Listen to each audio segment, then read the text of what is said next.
Bienvenidos al consultorio psicológico online. Retomamos en nuestros consultorios para seguir transmitiéndoles información, para seguir compartiendo con ustedes todo lo relacionado a la psicología y a cómo está trabajando la psicología en estos tiempos, porque el tema de hoy tiene que ver mucho con la actualidad. Vamos a tener el día de hoy el tema psicosport, psicología en los eSports. Para ello hemos invitado a Matthew Cabala, que es egresado de la Universidad de San Martín de Porres, filial sur de la carrera de Psicología. ¿Cómo estás, Matthew? Un gusto tenerte en el consultorio jurídico online. Buenas tardes, profesor. Le agradezco por la presentación. Agradecer también a la Universidad San Martín de Porres que brinda pues este tipo de espacios, ¿no? Para hacer conocer más nuestra hermosa carrera, en este caso la psicología. Así es, Matthew, vamos a trabajar entonces en este consultorio psicológico online y te voy a dejar a ti a cargo del tema. Al final, si hay preguntas, también te las trasladaré. Te doy el Per- tiempo entonces. Adelante, Matthew. Perfecto, profesor. Bueno, una vez más, buenas tardes con todos. Buenas tardes, profesor. Eh, el día de hoy pues he venido a hablar sobre un tema que es mainstream, ¿no? Que se está volviendo convencional y que son los videojuegos. Y cómo es que la psicología, pues también aplica o desarrolla o aporta a esta nueva tendencia, ¿no? Que estamos viviendo el día de hoy. Voy a presentarles las diapositivas porque es muy importante entender, ¿no? De dónde proviene, si es una variante del deporte, por qué es considerado deporte, etcétera, etcétera, ¿no? Bueno, primero que nada, para meternos más de lleno, vamos a definir qué es la psicología, ¿no? Pues la psicología es una ciencia que estudia la personalidad, los procesos mentales, como la motivación, el pensamiento, el sentimiento, la emoción, y tenemos que considerar dos aspectos muy importantes. La personalidad está compuesta por dos factores, ¿no? El primero es el factor, es el carácter. ¿Y qué es el carácter, no? El carácter son aquellas vivencias que cada persona, pues, vive, que pasa a lo largo de toda su vida y que va moldeando su forma de comportamiento. Bien, y el segundo aspecto importante es el temperamento. ¿Qué es el temperamento? Pues es la carga biológica que todos tenemos y que eso desciende o heredamos de nuestros padres en este caso, y que también eso determina, de alguna forma, hay una tendencia a actuar de una forma determinada en un momento determinado, ¿no? Valga la redundancia. Pues bien, ahora entendiendo esos dos aspectos, vamos a ir profundizando más acerca de lo que es psicología en los esports, ¿no? Ahora me preguntarán, ¿qué es un esport? Pues bien, un esport es un deporte electrónico, ¿no? También llamado ciberdeporte o esport. A ver, ahora hay que hacer una diferencia entre lo gaming y lo esport. Lo gaming es todos los aspectos que están relacionados a los videojuegos que permiten que ésta se lleve a cabo, ¿no? O se puedan realizar. Por ejemplo, los periféricos, que son los audífonos, la pantalla, la computadora, los componentes, ¿no? El hardware, el software, los ventiladores, el mouse, el teclado, todas esas cosas pertenecen al mundo gaming. ¿Y qué es el eSport? Pues el eSport es ya el deporte electrónico, ¿no? Como bien sabemos, aquí también demanda una actividad física, porque ya vamos a ir profundizando más sobre el tema. Hay una preparación física por parte, en este caso, de los jugadores, ¿no? Quienes son los principales protagonistas, pues, del mundo eSport o el mundo gaming. Hay una preparación física, hay toda una actividad detrás, ¿no? Que le permite tener una preparación y óptima para rendir al máximo siempre. Es muy importante hacer esta aclaración porque no todos los videojuegos son considerados eSport, ¿no? Pero todos los eSports sí son videojuegos.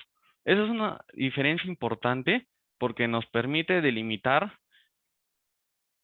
qué videojuego sí está considerado como competencia profesional y qué otro videojuego está enfocado simplemente, digamos, a la diversión, ¿no? Propia de la persona o de un grupo de personas. Es muy importante entender, por ejemplo, la taxonomía, ¿no? De los eSports. Y pues este mapa que les estoy presentando, pues es gracias a FanEye, que es una empresa que se encarga de identificar cuáles son los videojuegos y clasificarlos, ¿no? Ya sea por el modo de jugabilidad, por la cantidad de jugadores que están dentro de un mismo servidor, por los objetivos propios también de cada videojuego, ¿no? Por ejemplo, conocemos los shooters, que son los deportes considerados de tiro, ¿no? Que el objetivo siempre, por ejemplo, es eliminar al compañero o como nosotros jugamos de niños, ¿no? Policías y rateros, solo que en versión digital. Entonces, aquí tenemos grandes juegos que también cada uno, como ya bien mencioné, tienen diferentes objetivos, ¿no? Que es el Counter-Strike, que creo que la mayoría de los que estamos presentes habremos siquiera escuchado este videojuego, pues se trata de lo que justamente hablaba de los terroristas versus los policías, ¿no? ¿Y cuál era el objetivo? Que, o sea, los terroristas, sin ahondar mucho, pues tenían que estallar una bomba y los policías se encargaban de desactivar esa bomba, ¿no? Otro juego muy importante aquí y que, digamos, es como que el más influyente en esta categoría es el Fortnite, que creo que todos hemos escuchado, ¿no? Y este está catalogado como un ¿cómo decirlo? Como un MOBA, ¿no? Que se significa Multiplayer Online Battle Arena. Quiere decir que en un servidor entran X cantidad de jugadores, en este caso son 100 jugadores que todos tienen el mismo objetivo, ¿no? Pues de conseguir un arma e ir, digamos, eliminando al compañero para ser ganadores, ¿no? Es lógico. Otro deporte otra categoría es los deportes de estrategia, ¿no?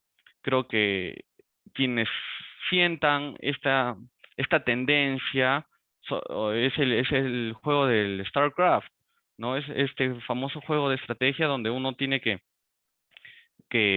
pues construir y desarrollar una raza para que esta raza sea más fuerte que la del contrincante, pues, y ganar, ¿no? Y dando paso al Dota, lo que conocemos como Dota, algunas creo que hemos escuchado, es Dotero, ya. Justamente ese juego es el pico, digamos, de todos los eSports, ¿no? Es el primero. Cabe resaltar que cada juego tiene diferente influencia en diferentes personas. Es decir, en Europa, por ejemplo, consumen otro tipo de videojuegos, ¿no? En Latinoamérica, por la geografía, por la cultura, es que tienden a participar de otro videojuego, ¿no? Por ejemplo, en Sudamérica, los deportes electrónicos que más resaltan son dos, es el Dota y el Counter-Strike. Dando paso un pasito más atrás, el LOL, ¿no? Que digamos es una versión similar al Dota, donde 5 jugadores se enfrentan contra otros 5, escogen un héroe dentro de ciento y tantos que existen, cada héroe cumple un rol, cada héroe tiene de diferentes poderes que sumado al compañero, pues se potencian y así, ¿no? Y el objetivo es de destrozar pues la base del otro compañero. Sin ahondar mucho tema, o sin profundizar mucho a todos los deportes, porque nos tomaría bastantes horas, es que así está siendo categorizado, ¿no? Para más o menos tener en cuenta cómo es el tipo de juego, qué reglas tiene, cómo es que se desarrollan, cuántos jugadores necesitan y ese tipo de cosas. Entendiendo entonces la taxonomía, vamos a ahondar mucho más a cómo es que la psicología deportiva pues aporta a los eSports. Pues David Castillo en el presente año la define de la siguiente manera, ¿no? Es la encargada de brindar herramientas para mejorar el rendimiento, bienestar y desarrollo del deportista, ya sea con deportes convencionales o electrónicos. Por ejemplo, hay que considerar, tomar en cuenta, ¿no? Que los jugadores, quienes son los principales em, artistas, ¿no? En este escenario, son afectados también psicológicamente, ¿no? Porque ya sea por estrés, por el famoso burnout, ¿no? Que estamos conociendo más a fondo, ¿no? Porque estos jugadores también pertenecen a una organización. Entonces, la psicología deportiva trabaja mucho de la mano con la psicología organizacional, ¿no? Y también con la psicología clínica. Entonces, es creo lo hermoso de esta carrera, de que es multidisciplinar, ¿no?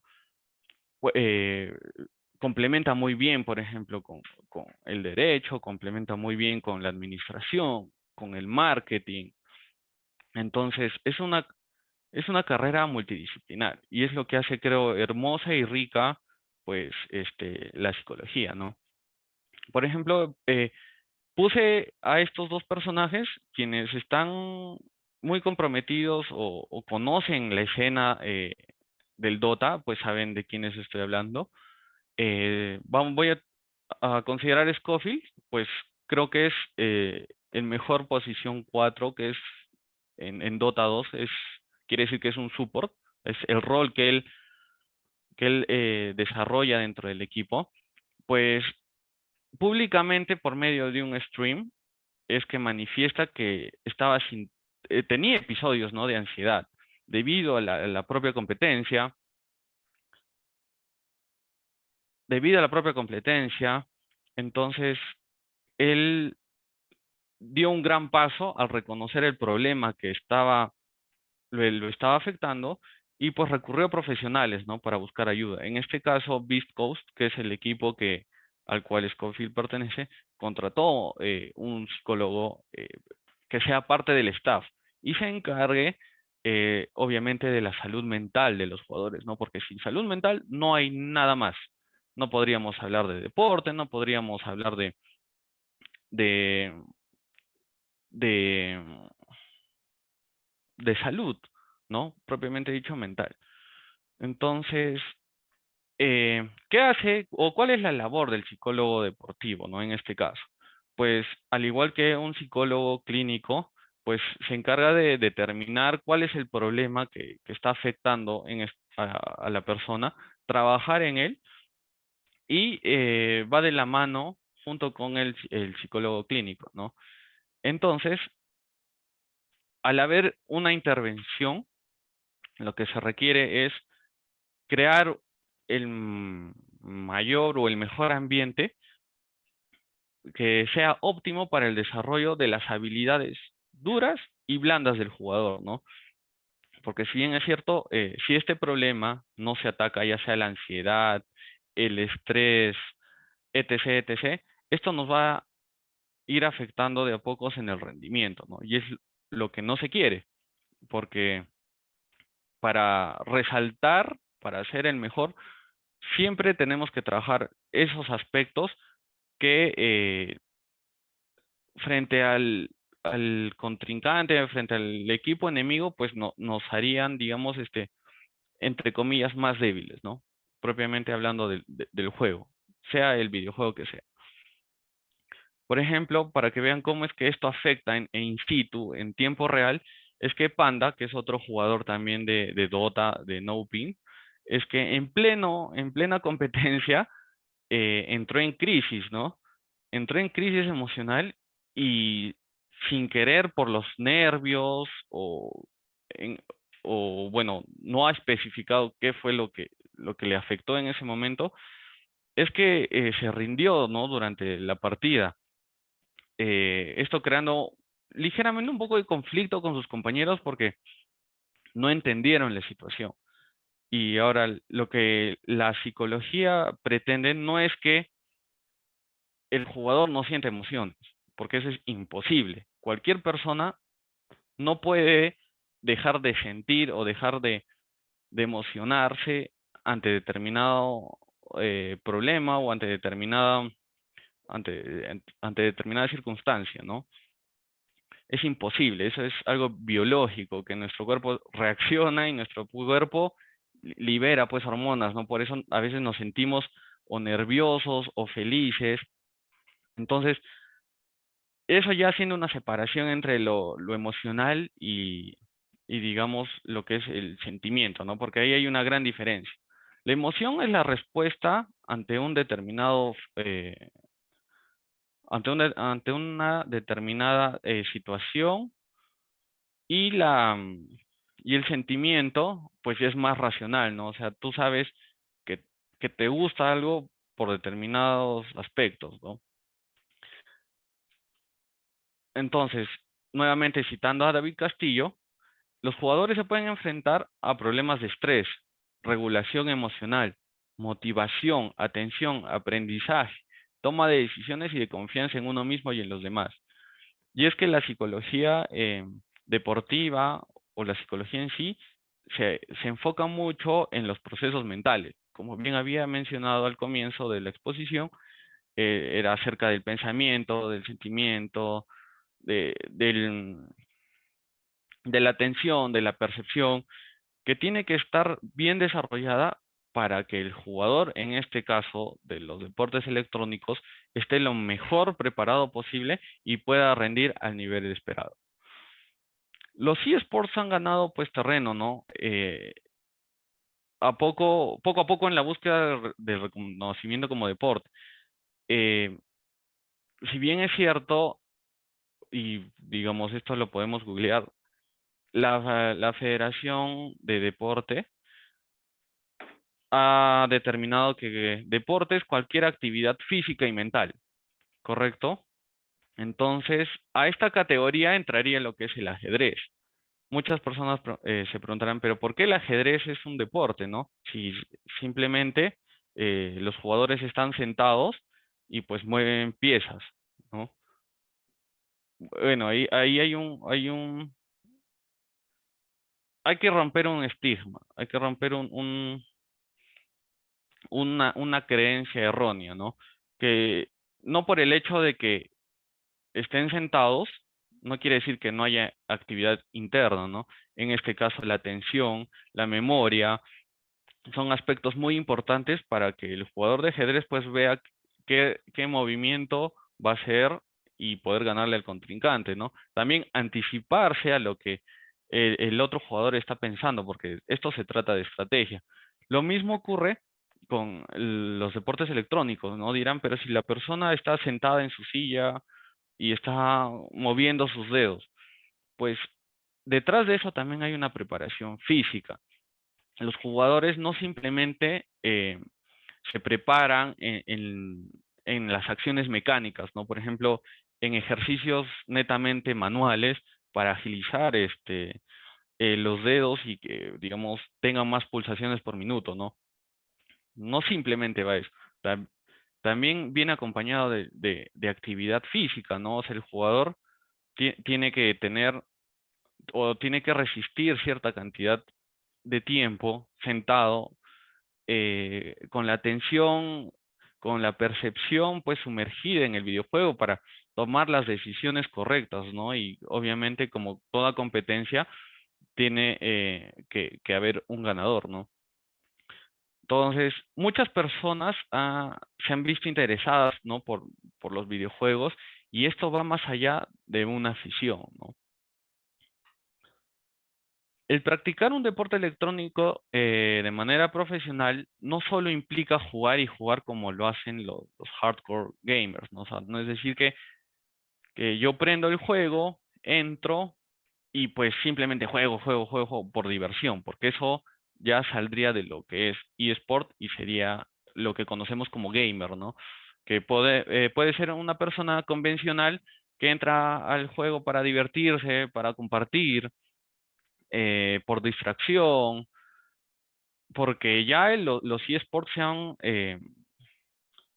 entrado a la categoría, ¿no? de entretenimiento, al igual que el cine, al igual que la música, al igual que el teatro. al igual que un partido de fútbol, es que los eSports ya están considerados parte del, del entretenimiento, ¿no? Entonces, aquí es muy importante la labor del psicólogo, porque el psicólogo, pues es un terapeuta, ¿no? Y tiene que saber determinar cuál es el aspecto que está afectando al jugador y a al personal administrativo, ¿no? Que también pertenecen a una organización. Es entonces que todos trabajan de la mano para que como organización sean de las mejores, ¿no? En cuanto a desarrollo, a gestión, a, ante esos dos aspectos, ¿no? Que me parece que son los más importantes. Entonces, al ser una ciencia multidisciplinar, también tiene que ir de la mano con analistas, con entrenadores, con el personal de marketing, con el personal eh, de administrativo, ¿no? Que todos están enfocados en una misma tarea. Y entonces, el psicólogo lo que permite es que cada individuo saque lo mejor de sí para conseguir las metas planteadas. Entonces, los eSports no son una novedad, ¿no? Ya que en otros países llevan más tiempo siendo considerados deporte. Como bien había mencionado, quienes sientan las bases de lo que son los eSports es la población china, ¿no? Los chinos, los japoneses, los coreanos sientan las bases en muchas cosas, y en este caso en los videojuegos. Son los que marcan la tendencia, ¿no? De qué videojuego eh, puede sobresalir por sobre el otro, y es que también por la cantidad de población y también por el propio acceso de la tecnología, ¿no? Que eso es muy importante. En América Latina ha habido un rezago debido a los estigmas, ¿no? Que hay sobre los videojuegos. Este estigma, pues lo que, en el modo en el que afecta, es que retrasa un poco, ¿no? El avance de la disciplina. ¿Por qué? Porque no me dejarán mentir, yo también tengo mi mamá, mi papá, que en algún momento cuando se ha hablado de videojuegos me han dicho, no, pero ¿cómo ese es un vicio? Está mal calificado. Si bien es cierto, para calificarlo como vicio o como adicción, pues también se tiene que cumplir ciertos criterios, ¿no? Por ejemplo, y primero identificar el signo. Después del signo viene el síndrome. En este caso, el síndrome de abstinencia, ¿no? Si yo no consumo el videojuego, si yo no paso con mi celular, ¿no? Para conectarme con mis amigos y jugar un rato, pues agregado a otros criterios se podría considerar como un trastorno, ¿no? Lo cual el psicólogo, con la ayuda del psicólogo, los jugadores pues previenen ese tipo de cosas, de caídas. Entonces, como bien había mencionado, crea condiciones para que el deportista no vea afectado en su rendimiento y en su vida cotidiana. Vamos a hablar acerca de las diferencias de cómo trabaja un psicólogo en el deporte tradicional y en el deporte electrónico, ¿no? Y es muy importante esta definición que yo les he dado. La única diferencia está en el movimiento constante del deporte tradicional y el otro que se encuentra sentado, ¿no? En ambos hay carga física y carga mental.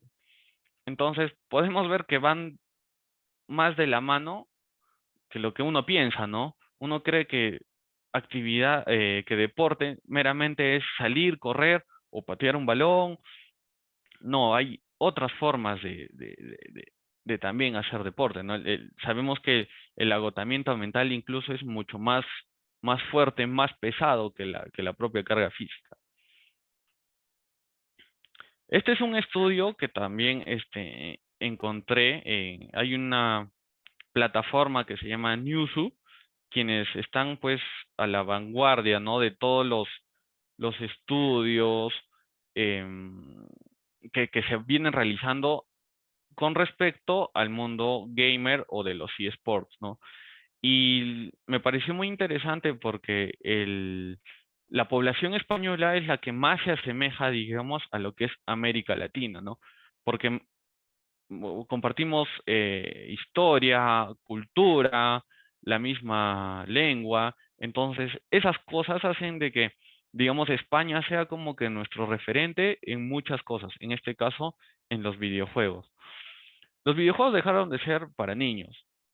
Eh, si bien es cierto, ya como la población y como la tecnología y como la propia evolución hace de que los jóvenes, en este caso entre 40 30 años, ya, ya están más sumergidos en lo que son videojuegos, ¿no? Yo creo que, por ejemplo, los de esta generación, quienes son papás o quienes vayan a ser papás, pues conocen qué es un smartphone, conocen qué es una aplicación, conocen de videojuegos, ¿no? En algún momento también ellos han sido partícipes con sus amigos, eh, em, también, ¿por qué no? En algún momento en un nivel competitivo. Entonces, esas cosas hacen de que los padres, pues amplíen sus horizontes, ¿no?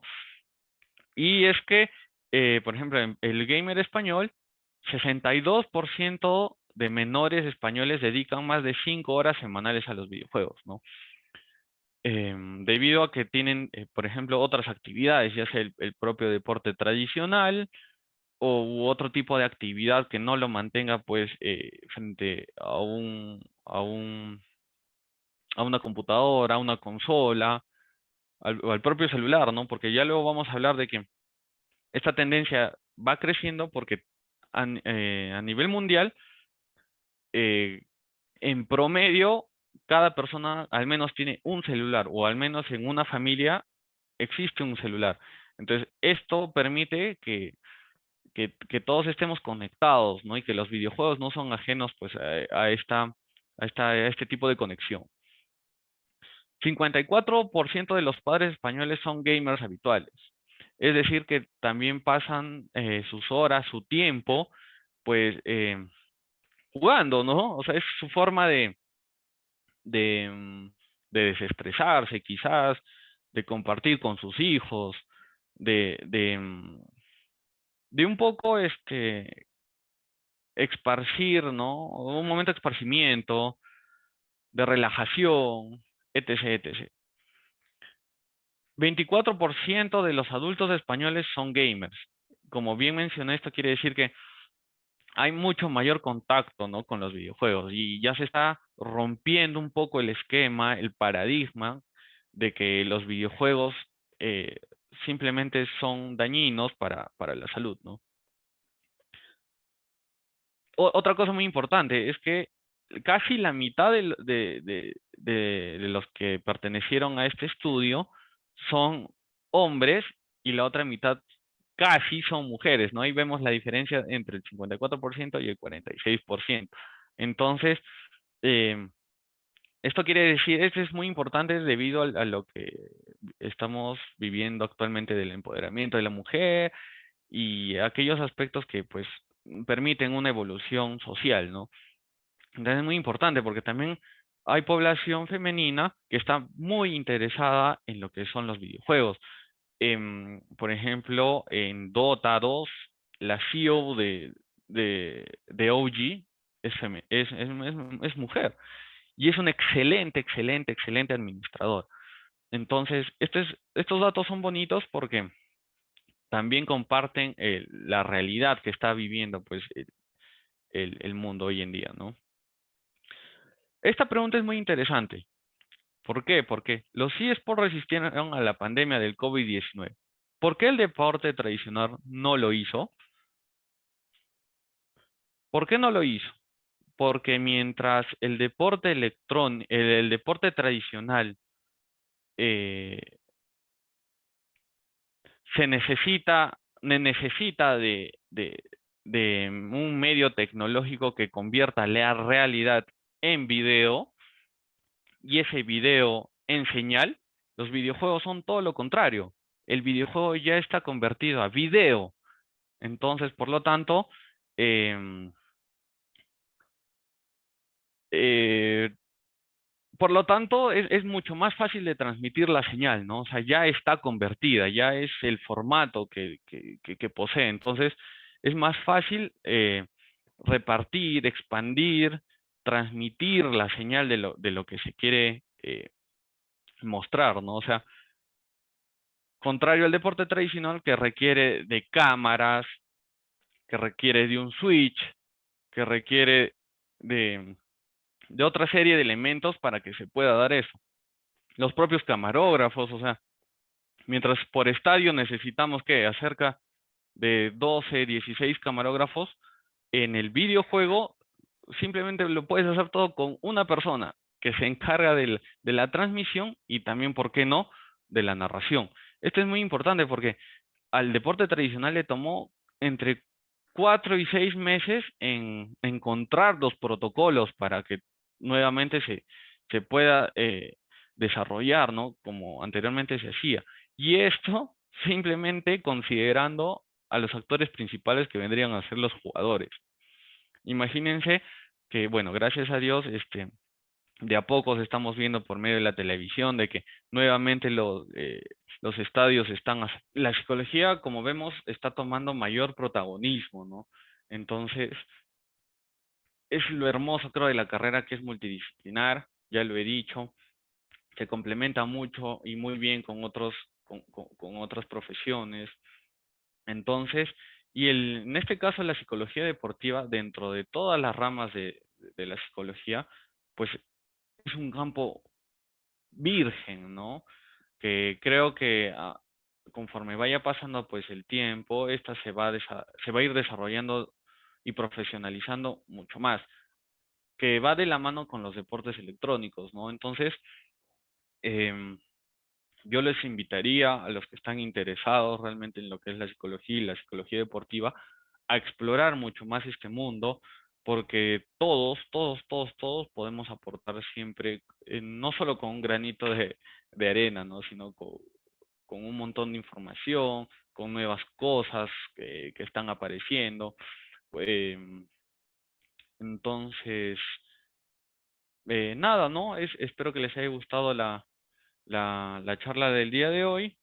Y pues creo que vamos a pasar con la ronda de preguntas. No, Sí, muchas muchas gracias. gracias. Muchas gracias, Matthew, por tu exposición, por darnos a conocer este aspecto nuevo que va abarcando también a la psicología. Y justamente tenemos algunas preguntas. Y la primera de ellas para ti, Matthew, es relacionado a si actualmente los equipos que están participando en los eSports a nivel mundial cuentan con un psicólogo. Estos deportistas actualmente están contando con un psicólogo, como sucede, por ejemplo, en otras disciplinas deportivas individuales, caso el tenis, por ejemplo, hay tenistas que tienen su psicólogo. En el caso de los eSports, ¿ya se está trabajando con esto? Sí, muchas gracias por la pregunta, profesor Eric. Sí, la respuesta definitivamente es que sí. Los, los que tienen mayor tendencia a, a formar, digamos, dentro de toda la organización e incluir a un psicólogo son los europeos. Por eso vemos que también son los que más resaltan dentro de la escena de los eSports, ¿no? Es curioso porque eh, los que tienen mejor resultado, en este caso, y esto es directamente proporcional, estadísticamente hablando, es aquellas organizaciones que poseen un psicólogo, ¿no? Un psicólogo deportivo, que también va de la mano, como bien antes mencioné, de un psicólogo clínico. Entonces, el trabajo de estos dos especialistas, pues permite crear, en primer lugar, un bonito ambiente de trabajo, ¿no? Eso tiene que ver, por ejemplo, con la psicología organizacional o lo que conocemos como el clima laboral. De ahí también se centra mucho en la necesidad que requiere la organización. Hay un libro que se llama el libro libro de necesidades, Y hay otro que es Necesidades de Competencia, que es de Marta Ales, una gran psicóloga.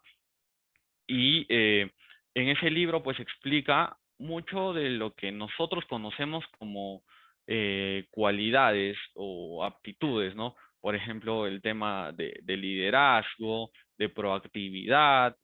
Ese tipo de aspectos están incluidos en ese libro. Entonces, yo recomendaría, bajo mi humilde opinión, de que las organizaciones, pues, sí o sí, para profesionalizar más la escena, en este caso, la escena peruana o de Latinoamérica, tienen que incluir a un psicólogo, ¿no? Y este profesional les va a ayudar bajo su perspectiva, va a aportar bajo su perspectiva y va a determinar, pues, ¿no? Cuáles son los objetivos a alcanzar por medio de la psicología, porque es una ciencia. Y entonces, si se puede usar en favor al, al, al desarrollo, a la propia competencia del jugador, entonces, adelante. O sea, es más que un gol, es un punto muy, muy, muy, muy acertado, ¿no? Bien, nos hacen referencia también al último título que logró el equipo peruano en esta liga de latinoamericana, justamente en eSport, y nos consultan sobre el tiempo que se le tiene que dedicar. Has hecho tú una separación, si bien es cierto, de los que se dedican profesionalmente a esto, pero también hay personas que en algún momento esperan llegar a ser profesionales en eSport. ¿Cuánto tiempo es lo adecuado? Porque a veces cuando uno empieza, considera que mientras más tiempo va a ser mejor, pero bien nos has comentado de que no necesariamente es así. ¿Cuál sería el tiempo recomendado para una persona que se está preparando y tiene la aspiración de convertirse en profesional? Nuevamente, gracias por la pregunta, profesor. Yo creo que depende mucho de la edad en que uno se encuentre, quizás, comparando al deporte o teniendo en cuenta el deporte tradicional. eh, lo que se espera es que, digamos, un jugador de fútbol, en este caso, pues obtiene, entre comillas, el mayor rendimiento posible a nivel físico, a nivel de madurez también emocional, entre los 25 o 30 años, ¿no? Y que, digamos, ese es como que su tope, el máximo nivel de rendimiento que posiblemente podría tener. Obviamente, esto no se aplica a a todas las personas, no se aplica en todas las circunstancias porque depende mucho diversos factores, ¿no? Por ejemplo, em, aquí también en los videojuegos lo que se tiene mucho en cuenta es el nivel mecánico, ¿no? La rapidez, digamos, de las falanges, de los dedos, cuántas pulsaciones por minuto se puede dar, cuántas acciones reales se pueden dar por esas pulsaciones. Entonces, lo que más o menos se, se quiere es que también el jugador tenga cierta madurez intelectual, ¿no? Cierta madurez social, para que pueda tomar las mejores decisiones en el momento, ¿no? Buga, no sé si lo han escuchado, que es un jugador profesional de Fortnite, tiene 12 años. 12 años. Entonces, es increíble que también personas muy jóvenes pues ya están teniendo resultados, eh, están campeonando en torneos muy importantes con un prize pool enorme, porque, o sea, bien, si bien es cierto, los videojuegos también tienen ligas, tienen equipos, tienen un prize pool, existen organizaciones, entonces es un conjunto de cosas, ¿no? De que permiten que el jugador pues tenga o logre alcanzar su mayor nivel. Ahora, depende del videojuego, ¿no? Si es individual, si es grupal. Obviamente, si es grupal, ya no trabajas pues con una persona, ¿no? Sino el abordaje, la terapia ya es diferente porque es individual y a la vez grupal. Entonces, hay que tener en cuenta muchos aspectos, pero la edad definitivamente no es determinante, ¿no? No es que si, digamos, yo quiero ser un pro gamer y tengo 27 o 30 años, pues ya estoy muerto. No, no es así. Tú también tienes aspectos de que pueden resaltar o pueden compensar en este caso, digamos, la, el, el, el movimiento mecánico, ¿no? Ya, no seré muy rápido tecleando, pero mis acciones dentro del juego son más importantes que, digamos, pulsar 100 veces la tecla, ¿no? La misma tecla o diferentes teclas. Entonces, ese tipo de cosas hacen de que uno resalte por sobre la otra persona, ¿no? Muy bien, muchas gracias, Mati. Justo nos hacían referencia de Diego Vallejo, que integra el equipo Infinity eSport, el peruano que ha sido campeón este último mes de abril a nivel de la Liga Latinoamericana. Así que es hoy uno de los principales referentes para las personas que nos siguen. Pueden buscar a Diego Vallejo. En este momento se convierte en el máximo representante de los eSports en el Perú. Bien, Matthew, nuevamente gracias y gracias a las personas que nos han acompañado en este consultorio psicológico. Hoy hemos hablado de un tema interesante como es la psicología en los eSports y seguro la próxima semana vamos a seguir con más en nuestro consultorio. Nuevamente, gracias Matthew, gracias a todas las personas que nos acompañan. Hasta la próxima semana, el próximo jueves, 4 de la tarde. Gracias, profesor.